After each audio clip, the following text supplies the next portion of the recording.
سیدنا صدیق اکبر رضی اللہ تعالیٰ فرماتے ہیں اللہ کے رسول علیہ السلام جب دعا کرتے تھے تو دعا میں ہاتھ کبھی یوں ہوتے تھے کبھی یوں ہوتے تھے اور اس کے بعد کبھی نیچے آتے تھے پھر کبھی نیچے آتے تھے پھر کبھی اوپر اٹھتے تھے اور مسلسل آنکھوں سے آنسو کی جھڑیاں جاری تھی اور ایک ہی جملے کو بار بار بار بار تکرار کرتے تھے اور دعا میں اتنے مگن تھے میرے آقا صلی اللہ علیہ وآلہ وسلم کہ جسم کی چادر زمین پہ آ جاتی ہے، اللہ کے حبیب علیہ السلام کو دعا کی مصروفیت کی وجہ سے اس کا احساس بھی نہیں ہوتا۔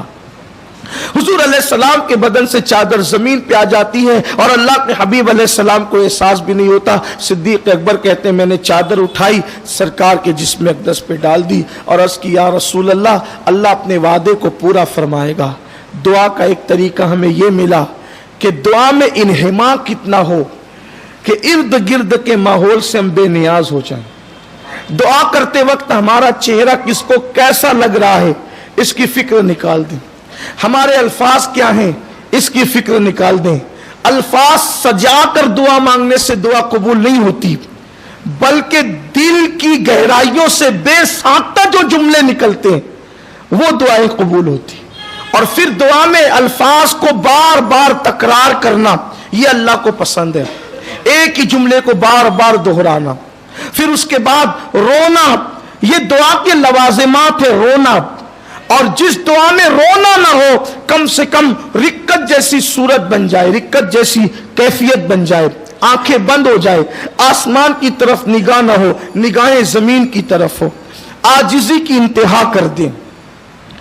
اپنے اللہ کو منانے کے لیے جو الفاظ کہہ سکتے ہیں جو شریعت مطہرہ نے متعین کیے ہیں حدود شرع میں رہ کر عاجزی کی انتہا کر دے۔ مجھ جیسا کوئی ذلیل نہیں، مجھ جیسا کوئی گنہگار نہیں، مجھ جیسا کوئی مجرم نہیں، تیرے جیسا کوئی غفار اور ستار نہیں، اس میں کوئی مبالغہ نہیں ہے۔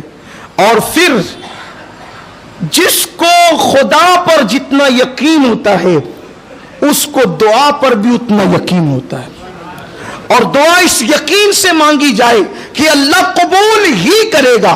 کسی سے پوچھا گیا کسی بزرگ سے مقبول دعا کی نشانی کیا ہے، فرمایا اس یقین سے مانگی جائے کہ اللہ قبول ہی کرے گا۔ جو دعا قبول ہی کرے گا کہ یقین کے ساتھ مانگی جاتی ہے اللہ اس دعا کو قبول ہی کرتا ہے۔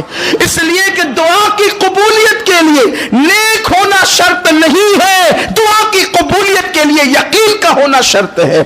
بڑے سے بڑا پاپی اگر یقین سے مانگے قدرت اس کو بھی عطا کر دے، اور بڑے سے بڑا متقی شک میں مبتلا ہو جائے قدرت اس کی دعا کو بھی رد کر دے۔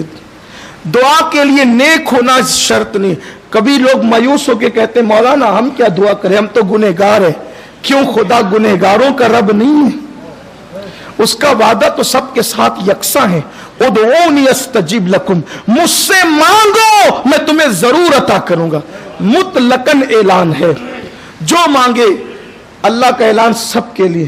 بلکہ یہ بات بھی کہہ دوں اگر آپ اس کو ہضم کر سکے تو حدیث پاک میں اگر اللہ سے کافر بھی یقین کے ساتھ مانگتا ہے تو اللہ اس کا کفر نہیں دیکھتا، بلکہ جو خدا سے مانگتا ہے خدا اس کو بھی عطا کر دیتا۔